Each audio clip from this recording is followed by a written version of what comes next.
رات کے 10 بج چکے تھے۔ اس زمانے میں چھوٹے قصبوں اور دیہات میں رات کے 10 بجے کو لوگ عموماً آدھی رات کہا کرتے تھے۔ میں تھوڑی ہی دیر پہلے لیٹا اور سو گیا۔ ایک کانسٹیبل نے آ کر مجھے جگایا اور بتایا کہ اطلاع آئی ہے کہ لہنگا بلو کو ساتھ لے کر کہیں جا رہا ہے۔ میں اچھل کر اٹھا، وردی نہ پہنی، شلوار قمیض میں ہی دوڑتا ہوا تھانے پہنچا۔ ایک ہیڈ کانسٹیبل اور 6 کانسٹیبلوں کو ساتھ لیا۔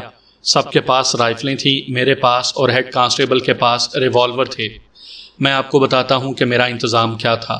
لہنگے کے گھر کے سامنے والے گھر میں اور اس کے دائیں اور اس کے بائیں دونوں گھروں میں مخبر بٹھا دیے تھے۔ 2 گھروں کے لڑکے ہی مخبر بن گئے تھے۔ سامنے والے گھر میں میرا ایک تجربے کار مخبر جا کر چھپ گیا تھا۔ ان تینوں کو تھانے بلا کر میں نے اچھی طرح سمجھا دیا تھا کہ انہوں نے کیا کرنا ہے۔ انہوں نے لہنگے کے گھر پر نظر رکھی اور میرا جو اپنا مخبر تھا وہ رات کو مجھے اطلاع دینے آ گیا۔ اس نے عقل مندی یہ کی کہ ایک مخبر لڑکے کو لہنگے اور بلو کے پیچھے لگا دیا اور وہ دیکھتا رہے کہ یہ دونوں کدھر جاتے ہیں، لیکن خود ان کو نظر نہ آئے۔ صاف اور سفید چاندنی نے ہماری بہت مدد کی۔ ان دونوں مخبروں نے میری رہنمائی کی۔ لہنگا بلو کو ساتھ لیے ہوئے قصبے سے نکل گیا تھا۔ وہ کھیتوں میں جا رہا تھا۔ اس طرف کچھ علاقہ ایسا تھا جہاں کوئی فصل نہیں تھی، نہ کوئی کھیت تھا۔ یہی وہ علاقہ تھا جہاں وہ چھپڑ تھا جس میں سے ٹرنک نکلا تھا۔ میں نے دونوں کو دیکھ لیا۔ وہ دونوں کھیتوں میں جا پہنچے جہاں فصل کھڑے تھے۔ وہ پگڈنڈی کو چھوڑ کر کھیتوں میں سے گزر کر جا رہے تھے۔ میں نے اپنی گارڈ کو بتایا کہ وہ میرے پیچھے فاصلہ رکھ کر اس طرح آئے کہ لہنگا پیچھے مڑ کر دیکھے تو اس کو گارڈ نظر نہ آ سکے۔ میں نے دونوں مخبروں کو واپس بھیج دیا۔ انہوں نے پوری کامیابی سے اپنا فرض ادا کر دیا تھا۔ میں جھک کر آگے بڑھا اور فصلوں کی مینڈھوں پر چلنے لگا۔ چند قدم جا کر میں سر اوپر کرتا اور ان دونوں کو دیکھ لیتا تھا۔ اونچے فصلوں میں ان کے صرف سر ہی نظر آتے تھے۔ اب تو میں شیر ہو گیا تھا۔ کوئی شک اور کوئی شبہ نہیں رہ گیا تھا کہ میرا ملزم لہنگا ہی ہے۔ بلو کا اس کے ساتھ جانا پکا ثبوت تھا۔ میں اس کو وہیں پکڑ سکتا تھا اور اس سے پوچھ سکتا تھا کہ اس لڑکی کو وہ کہاں لے جا رہا ہے، لیکن میں اس کو اس جگہ پکڑنا چاہتا تھا جہاں یہ جا رہا تھا۔ وہ یقیناً اپنے ان ساتھیوں کے پاس جا رہا تھا جن کے پاس نقب زنی کا مال تھا۔ اس نے اپنا حصہ وصول کر کے آگے چلے جانا تھا۔ یہ تو مجھے پہلے پتہ لگ گیا تھا کہ یہ ہمیشہ کے لیے یہاں سے جا رہا ہے اور اس نے بلو کے ساتھ شادی کرنے کا فیصلہ کر لیا ہے۔ میں نے پہلے بتایا ہے کہ ایک عورت نے بتایا تھا کہ 3 آدمیوں نے ٹرنک یہاں کھولا اور پھر ٹرنک چھپڑ میں پھینک دیا اور 2 آدمی اس سمت چلے گئے تھے۔ ان میں سے ایک آدمی قصبے میں واپس آیا تھا۔ اب مجھے یقین ہو رہا تھا کہ قصبے میں آنے والا آدمی لہنگا ہی تھا۔ اب میں نے اس کے 2 ساتھیوں کو بھی پکڑنا تھا۔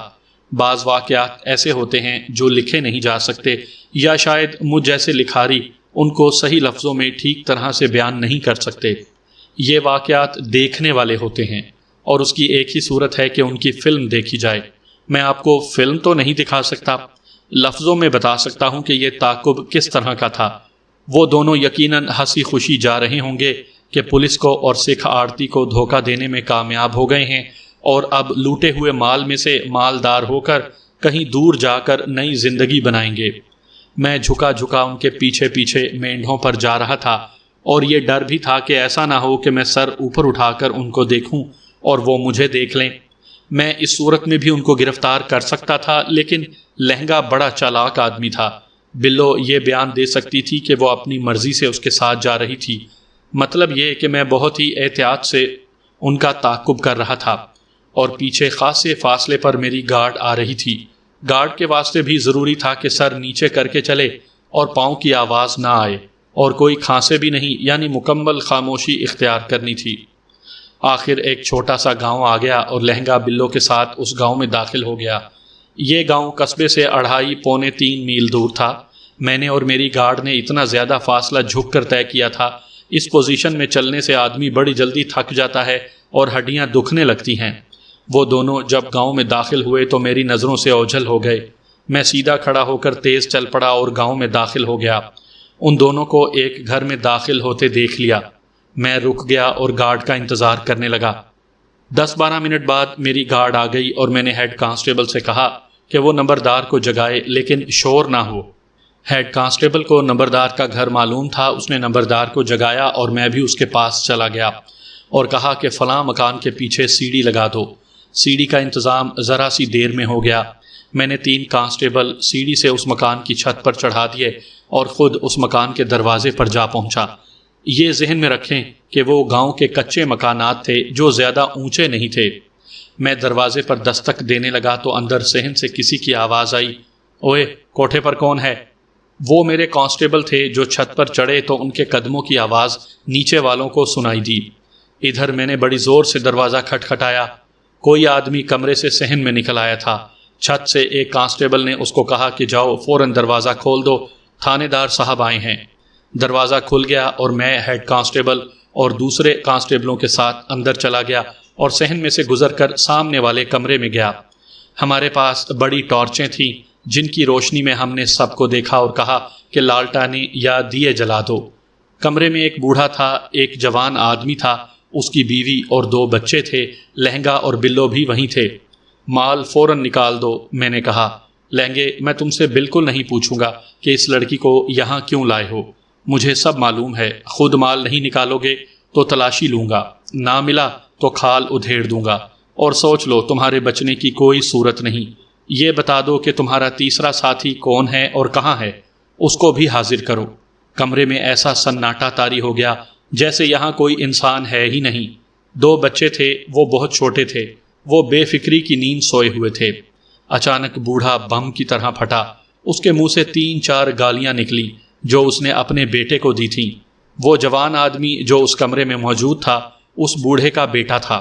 بوڑھے نے گالیاں دے کر انتہائی غصے کے عالم میں اسے کہا کہ مال نکال دو، یا یہ چاہتے ہو کہ میں بھی اس عمر میں پکڑا جاؤں اور باقی عمر جیل خانے میں گزار دوں؟ بوڑھے نے اس کو اور زیادہ گالیاں دے کر کہا کہ اس جوان بیوی اور معصوم بچوں کو بھی دیکھو، مال برآمد نہیں کراؤ گے تو تھانے دار صاحب ان کو بھی پکڑ کر تھانے لے جائیں گے۔ میں نے انہیں بتایا کہ ان کے کھرے پوری شہادت میرے پاس موجود ہے، بچ کر جائیں گے کہاں؟ آخر لہنگا بولا اور اس نے اپنے اس ساتھی سے کہا کہ چلو یار مال دکھا دو۔ دونوں مجھے صحن میں کھرلی کے پاس لے گئے اور بتایا کہ مال اس کھرلی کے اندر گڑا کر کے اس میں دبایا ہوا ہے۔ میں نے کہا کہ تیسرے ساتھی کی نشاندہی کر دو، وہ بھی انہوں نے کر دی۔ ان کی نشاندہی کے مطابق ان کا تیسرا ساتھی یہاں سے 2 میل دور ایک گاؤں میں رہتا تھا۔ میں نے اسی وقت ہیڈ کانسٹیبل کو 4 کانسٹیبل دیے اور کہا کہ وہ فوراً روانہ ہو جائیں اور اس کو پکڑ لائیں۔ میں نے ہیڈ کانسٹیبل کو یہ بھی کہا کہ تیسرا ساتھی آئے گا تو پھر مال کی برآمدگی کریں گے۔ یہ پارٹی اسی وقت روانہ ہو گئی۔ اس وقت لوگ زیادہ تر پیدل چلتے تھے اور پیدل چلنے کی اتنی پریکٹس ہوتی تھی کہ لوگ لمبے لمبے فاصلے تھوڑے سے وقت میں طے کر لیا کرتے تھے۔ یہ پارٹی تیسرے ملزم کو پکڑ کر لے آئی اور اس میں 2.5 گھنٹے لگ گئے۔ میں یہ 2.5 گھنٹے اسی گاؤں میں اور اسی گھر میں رہا اور اس دوران بلو میرا دماغ چاٹتی رہی۔ وہ مجھے اپنا دوست سمجھتی تھی اور میرے پاس بیٹھ کر بار بار منت کرتی تھی کہ میں لہنگے کو اور اس کو چھوڑ دوں۔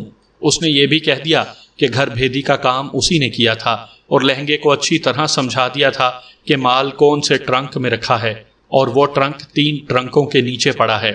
بلو نے سادگی میں یہ بھی بتا دیا کہ اس نے لہنگے کو یہ بھی بتا دیا تھا کہ ٹرنک کو تالا کس قسم کا لگا ہوا ہے۔ لہنگے نے چابیاں بنانے والے لوہار کو یہ قسم بتا کر چابی بھی بنوا لی تھی۔ انہوں نے یہ تالا چھپڑ کے پاس آ کر کھولا تھا۔ بلو کو میں دھتکارنا نہیں چاہتا تھا اور اس پر تھانے داری کا روب بھی ڈالنے کو جی نہیں چاہتا تھا۔ اس واسطے میں اس کے ساتھ پیار محبت والا سلوک کرتا رہا۔ وہ بیچاری سمجھتی تھی کہ کسی مرد کو خوش کرنا ہو تو اپنا آپ اس کے حوالے کر دو۔ اس نے یہ پیشکش بھی کی۔ تب میں نے اس کو یہ لفظ کہے کہ بلو، قانون میرا نہیں بادشاہوں کا ہے اور میں اس قانون کو توڑ مروڑ نہیں سکتا۔ تینوں ملزموں نے 2 گواہوں کی موجودگی میں نشاندہی کی کہ مال کھرلی کے اندر موجود ہے۔ لہنگے نے آگے بڑھ کر کھرلی میں ایک جگہ سے چارہ ہٹا کر ایک اینٹ ہٹائی اور ہاتھوں سے مٹی باہر نکالی اور پھر ایک گٹھڑی سی کھینچ کر وہاں سے باہر نکال لی اور میرے حوالے کر دی۔ میں نے گٹھڑی کھولی تو اس میں سے سارے زیورات اور رقم برآمد ہوئی۔ قیمتی کپڑے جو ان لوگوں نے ٹرنک سے نکالے تھے وہ بھی اسی گھر کے اندر رکھے ہوئے ایک صندوق سے برآمد ہوئے۔ میں نے مال کے برآمدگی کا مشیر نامہ تحریر کیا اور دونوں گواہوں کے انگوٹھوں کے نشانات لگوائے اور پھر تینوں ملزموں کو ہتھ کڑیاں لگوا دیں۔ ہر کانسٹیبل کے پاس ایک ایک ہتھ کڑی تھی۔ اب سب کو اور اس بوڑھے کو بھی ہم تھانے لے آئے۔ میں نے معصوم بچوں کا خیال کرتے ہوئے اس جوان عورت کو گھر میں ہی رہنے دیا جو ایک ملزم کی بیوی تھی۔ کہانی تو یہاں پر ختم ہو جاتی ہے۔ اس کے بعد پولیس کی کارروائیاں تھیں اور ملزموں کے اقبالی بیانات تھے جو سنانے کی کوئی ضرورت نہیں۔ میں جب ملزموں کو لے کر اپنے تھانے پہنچا تو صبح طلوع ہو چکی تھی۔ ہر ملزم نے الگ الگ مجھے کہا کہ اسے وعدہ معاف گواہ بنا لوں۔ میں نے ہر کسی کے ساتھ وعدہ کر لیا اور تینوں کے اقبالی بیان بمائے تفصیلات لے لیے۔ یہ واردات لہنگے نے کروائی تھی۔ اس کو اتنی زیادہ رقم درکار تھی جس سے وہ کسی دوسری جگہ جا کر آباد ہو جاتا۔ بلو کے معاملے میں وہ سنجیدہ بھی تھا اور مخلص بھی۔ وہ اس لڑکی کو داشتہ نہیں بلکہ بیوی بنانا چاہتا تھا۔ میرے پوچھنے پر لہنگے نے بتایا کہ اس کے بالکے نے اسے بتا دیا تھا کہ تھانے دار اس پر شک کر رہا ہے اور اس کو گرفتار کر لے گا۔ لہنگے نے کہا کہ وہ اسی وقت بھاگ جاتا، لیکن بلو نہیں مل رہی تھی اور بلو کے بغیر اس نے جانا ہی نہیں تھا۔ بلو اس کو شام کے وقت ملی اور اس نے بلو کو بتایا کہ آج رات نہ بھاگے تو کل حوالات میں ہوں گے۔ لہنگا اس گاؤں میں اپنا حصہ لینے آیا تھا اور یہاں سے اس نے رات ہی کو آگے روانہ ہو جانا تھا اور اس کی منزل لاہور تھی۔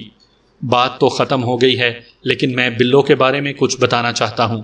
دیکھیں کہ پیار اور محبت کی محرومی اور دوسری محرومیاں انسان کے دماغ کا کیا حال کر دیتی ہیں۔ بلو دراصل ایک نفسیاتی کیس تھی۔ وہ بدکار نہیں تھی، لیکن پیار کے جھانسے میں آ کر اس سے بدی بھی کروائی جا سکتی تھی۔ بلو کی ماضی کی کہانی پوری سنانے لگوں تو بڑی لمبی ہے، لیکن میں یہاں مختصراً سناؤں گا کہ اس کا باپ ایک دکاندار تھا۔ بلو اس کی واحد اولاد تھی۔ وہ 10 برس کی تھی تو ماں مر گئی۔ باپ نے اس کے ساتھ بہت پیار کیا، لیکن 1 سال بعد وہ بھی مر گیا۔ نہ جانے کہاں سے بلو کا ایک چچا آن ٹپکا اور اس نے مکان اور دکان پر قبضہ کر لیا اور اس نے یہ کہا کہ اس نے یہ مکان بلو کے باپ کی بیماری کے دوران اس سے اپنے نام لکھوا لیا تھا۔ چچا بلو کو اپنے گھر لے گیا۔ بلو ماں باپ کو یاد کر کر کے روتی تھی تو وہ اس کو مارتے پیٹتے تھے۔ پھر اس کے ساتھ یہ سلوک ہوا کہ چچا کے بچوں نے بلو کو اپنی نوکرانی سمجھ لیا۔ وہ تو اپنے ماں باپ کی اکلوتی اولاد تھی اور لاڈ اور پیار میں پلی بڑی تھی، لیکن اب اس کے واسطے پیار ختم ہو گیا تھا اور پیچھے مار پٹائی اور دھتکار رہ گئی تھی۔ اس کی عمر 14 سال ہوئی تو اس نے پیار کی تلاش میں بھٹکنا شروع کر دیا۔ وہ بہت خوبصورت تو نہیں تھی، لیکن اچھی خاصی صورت والی نکلی، لیکن اس کے نین نقش بھی اچھے تھے۔ وہ تو پیار کی پیاسی تھی، جہاں اس کو پیار کی جھلک ملی وہاں کی ہی ہو کر رہ گئی، لیکن پیار کرنے والے ہوسکار نکلے۔ یہیں سے وہ بدنام ہو گئی۔ اس نے بتایا کہ امجد نے بھی ایک بار اس کو پیار کا ایسا ہی دھوکہ دیا تھا۔ ایک بار وہ چچا کے گھر سے بھاگ کر ایک اور گھر میں چلی گئی اور ان کی نوکرانی بن گئی، لیکن اس کے اندر ایسی بے چینی اور تشنگی تھی کہ ہر کسی سے پیار کی توقع رکھتی تھی۔ اسی تشنگی نے اس کے خلاف غلط فہمیاں پیدا کر دیں اور وہ ذلیل و خوار ہوتی رہی۔ آخر گردوارہ کمیٹی تک یہ مسئلہ پہنچا تو کمیٹی نے اس کو اس سکھ آڑتی کے حوالے کر دیا۔ اس کی یہی جذباتی محرومی تھی جس نے اس کو میرے جال میں الجھا دیا تھا، اور میں نے اس کی اس فطری تشنگی کو سمجھتے ہوئے پیار اور محبت کی جھلک دکھلائی تو وہ میری ہی ہو کر رہ گئی۔ اس کو خیال ہی نہ آیا کہ میں ایک تھانے دار ہوں اور تفتیش کر رہا ہوں۔ بلو کو صحیح پیار لہنگے سے ملا۔ میں نے یہ بھی معلوم کر لیا تھا کہ خود لہنگا بھی اسی طرح محرومیوں کا شکار ہو کر جرائم پیشہ بن گیا تھا۔ اس نے بلو کو پورے خلوص کے ساتھ اور گہرائیوں سے چاہا تھا اور اس کو اپنے گھر میں آباد کرنے کے واسطے یہ واردات کی تھی۔ یہ پکڑے نہ جاتے تو لاہور پہنچ کر آباد ہو جاتے۔ تینوں ملزموں کو 7 سال سزائے قید ہوئی اور بلو کو اعانت جرم میں 1 سال سزا دی گئی تھی۔